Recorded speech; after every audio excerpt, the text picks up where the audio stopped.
My name is Paul Anthony Romero, and I'm from Los Angeles, and I'm a composer, and I'm very happy to work on projects like Heroes of Might and Magic.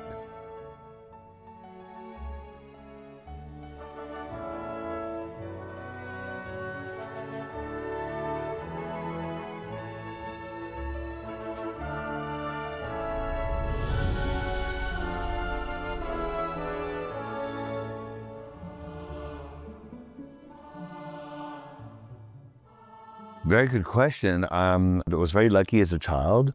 I had a child, sort of a prodigy career. People found that I could compose at a very young age, like 8, 9, and I was getting opportunities to play in different parts of the world, in Japan, New York, Washington, D.C. So I thought, everybody thinks I'm a composer at a very young age. And then when I was 15 years old, I went to a very serious music school, and they said, no more concerts, no more being like a trained monkey, is what they said. You need to stay here at the school and study. Forget concerts, forget the outside world, basically. So I did that, and I finished my studies, and I developed a good education, but now I'm in my 20s, and there's no work, like there was zero. So I started cooking, I started doing construction work, anything just to make money, but I couldn't find any work in music.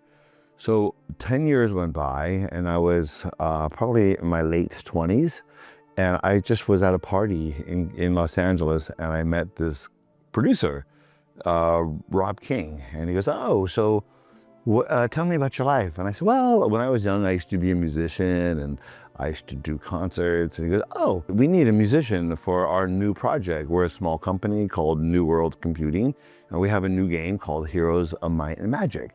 And there's castles in it, and then there's wizards, and then there's knights, and there's dragons and spells. He goes, but we only have rock and roll musicians who are doing the music for it, and it doesn't seem right. So he goes, do you think you can do music that sounds like it's from a long time ago? It's like, well, how long ago?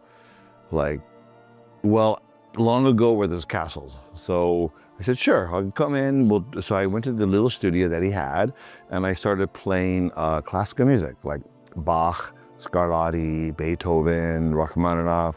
And he goes, well, I think the Baroque era is going to be the right era for this soundtrack. So I go, okay, I can compose music that sounds like it's written like 300-400 years ago. He goes, great. He goes, we're gonna pay you $400. You start tomorrow, and you have 1 week to do all the music. So I was like, okay, I can do that. So that was how. It was at a party, and I just happened to randomly meet this audio producer from New World.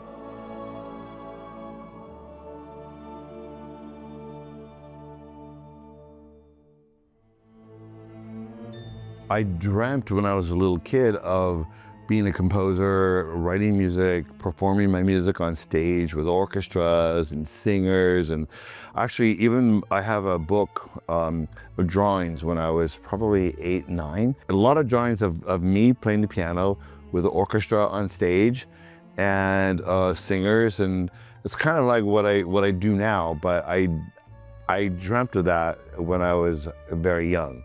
However, when I finished music school and I realized, well, that's probably not gonna happen. So I kind of went with life, and that was, I love cooking. So I got to cook for 2 years and doing construction work, and I love that. And one day, magically, meeting this producer, he invited me back into the world of music. But I never even played a video game before, so it wasn't a career path that I was searching for, because I didn't even know. If I knew that computer games would have been a good fit for me, I would have already pursued it when I was 20. But now I was almost 30, so it kind of came to me by an accident at a party.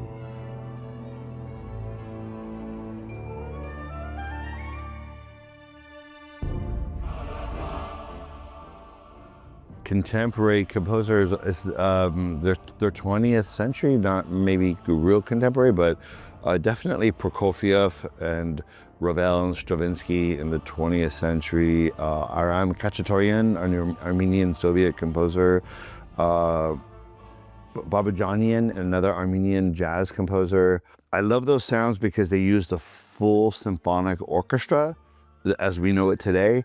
However, because of their culture, they can create sounds of the past within this modern orchestra. So I love using that. But then on the other side, I really love music from 400 years ago. I love the music of Lully and Bach and early Scarlatti and Handel and Vivaldi and all the Baroque composers, you know, from the 17th and 18th century who had very limited orchestrations.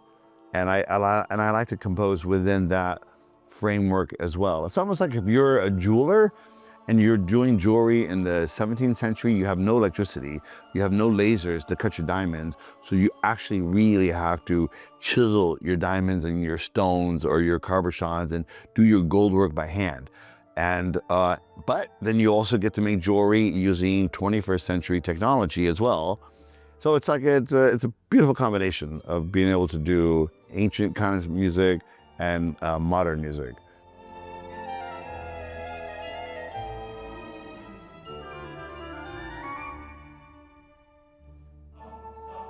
So unfortunately, even though I've been writing music for 30 years for games, I've never played a single game. So I don't really know how they intermesh. I hope they work, but as far as my favorite tunes are simply based on what I feel the quality of the music is, just for me. So when I'm working on a piece of music, I don't judge the music on how it fits into the game. I'm judging it just on a piece of music. So if I take this piece of music, how do my colleagues from classical music school, how would they think it was, just as a piece of music? So that's, to me, that's very important, that it's actually very good. My favorite pieces of music are from Heroes 1 is the Barbarian theme, because it's in the style of like Vivaldi or Bach, but it was the very first piece of music I ever did for a soundtrack for a computer game. So, and that's one of my favorite pieces to play today, because it feels as if like Bach or Vivaldi wrote it. It doesn't even feel like I wrote it. It feels like somebody else wrote it. So I love to play it just as a classical piece of music.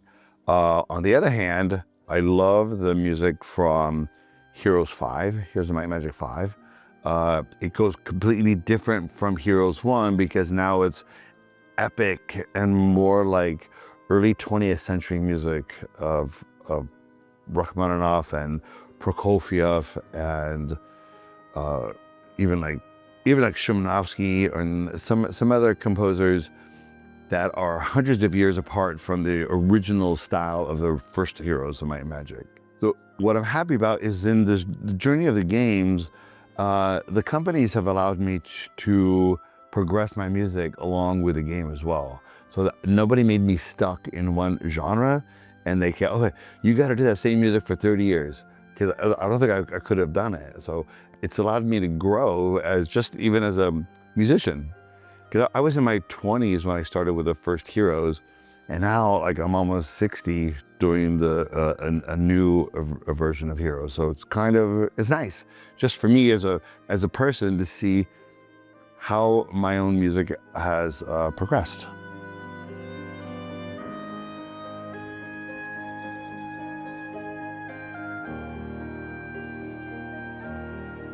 Sometimes it's financially based. If my audio producer has created a contract where we're created by minute, I don't tend to like that. That was sort of maybe in the middle of of the Heroes franchises, maybe Heroes 4 and 5, were music by the minute.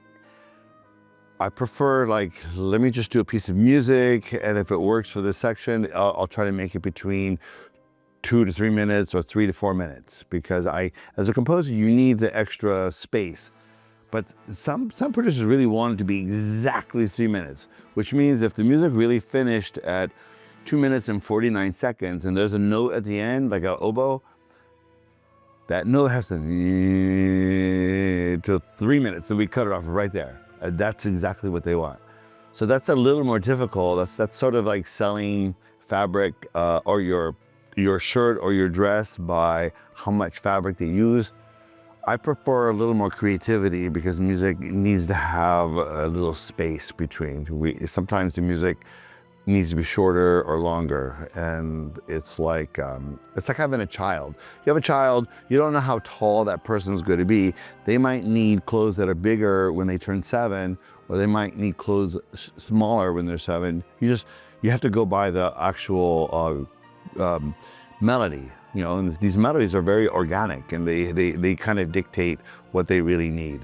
So it's a different process. So sometimes it is by the time. Sometimes it is by we need it by next week. And sometimes you have 3 months to write this piece of music. And if I have that much time, then I can go crazy with choirs, languages, soloists. It's all of it. Every game is a different creative process. Just depends on who you're working with. So I'm working with a producer who's letting me take like 2 years to write the music, which is really nice. In other games, like, oh, we needed it by that 2024, and they're still waiting. So I say in this regard, composers have to be very flexible. You have to be very fluid with who and what you're working with, budgets, personalities, aesthetics, time frames, in your own personal ability to create something very quickly or very over a long period of time.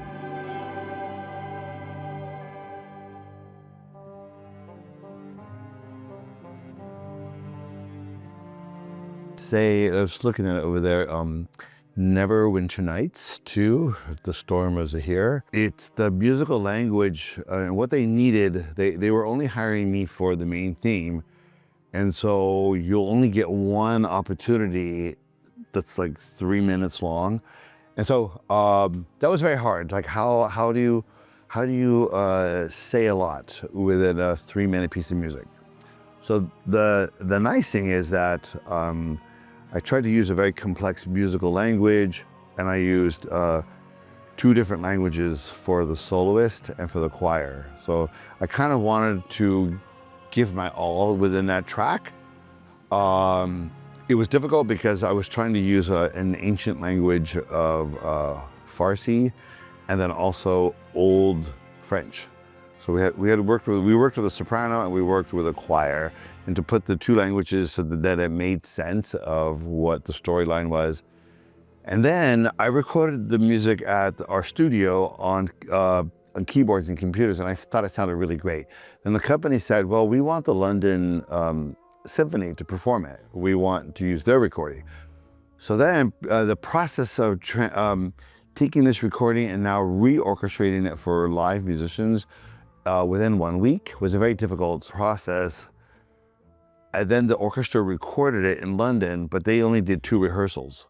So when you only have 2 rehearsals, it doesn't necessarily have the expression. It doesn't come. It's just like, okay, we're gonna play this twice, and hopefully it's gonna sound good. So I had a difficult time when the recording came out, because I thought my recording in the studio was actually more beautiful than the London Symphony. But marketing, they wanted to use the London Symphony recording. So that was difficult, just in artistic ways. So, but I'm very happy when I hear that music, when I hear the actual symphonic recording and I hear my studio recording. I like both versions, and I'm proud of both. But it was difficult to do that. To do a 3-minute piece of music, it was unusually difficult.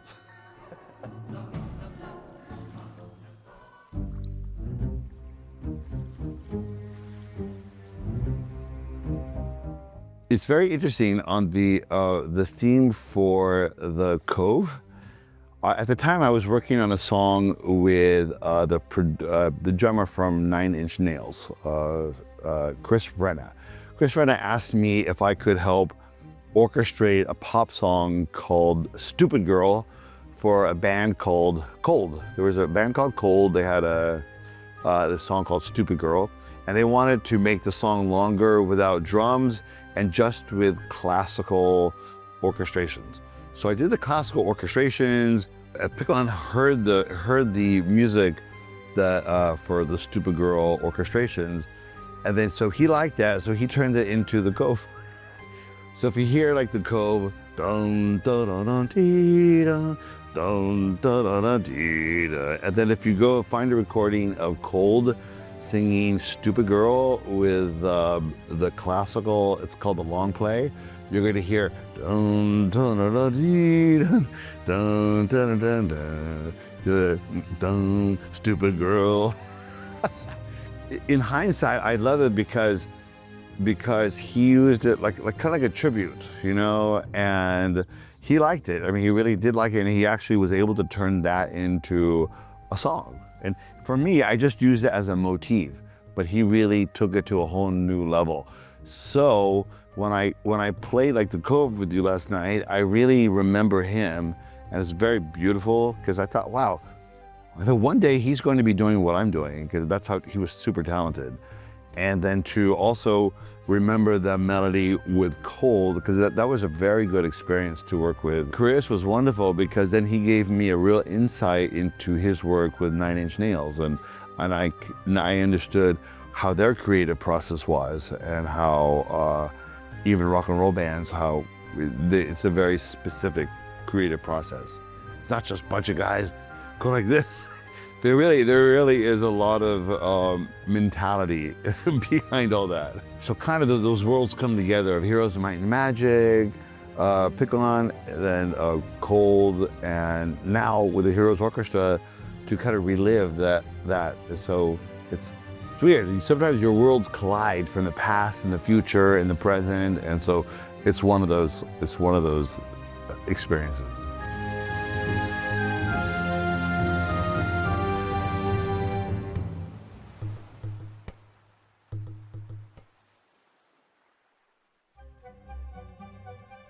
The culture that I came out of with classical music was just working always with live classical musicians. So music school, I always played like Brahms, I played Beethoven with all my student colleagues.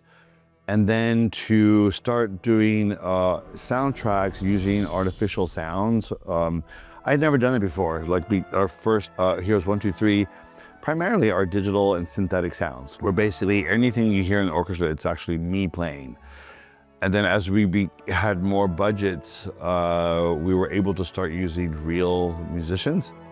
So technology gives us the ability to have more natural sounding instruments with the libraries. And actually sometimes when you use a library, it sounds more natural than if you're actually using real natural musicians. So there's conflict, obviously, if I'm using synthetic or sampled sounds, and then I have friends who are live musicians, they go, why aren't you using us? And the only reason why I would say is because it takes more time to have the live musicians perform than it does just to have me do in the studio. So there's a conflict, and it kind of depends on the budgets and time frames and how much companies are willing to let you use live musicians. And so, you know, I love to use live musicians. If I can't use live musicians, then my ability for technology has to go higher so that it really sounds like live musicians. So, but in the genre that I compose, I try to keep it really in a classical symphonic realm, and not too much outside of that in terms of sound effect or sound design. I'm still trying to keep the core of what I grew up with and what my natural training is. So I would never do a real weird synthetic score because I really wouldn't know how. So that's why I love Hans Zimmer, because like I can go from classical to Gladiator to like heavy metal and rock or sort of environmental sounds. I'm not able to do that. I'm kind of like John Williams, where I stay within my core of orchestrations, and then that's where most of my music comes from.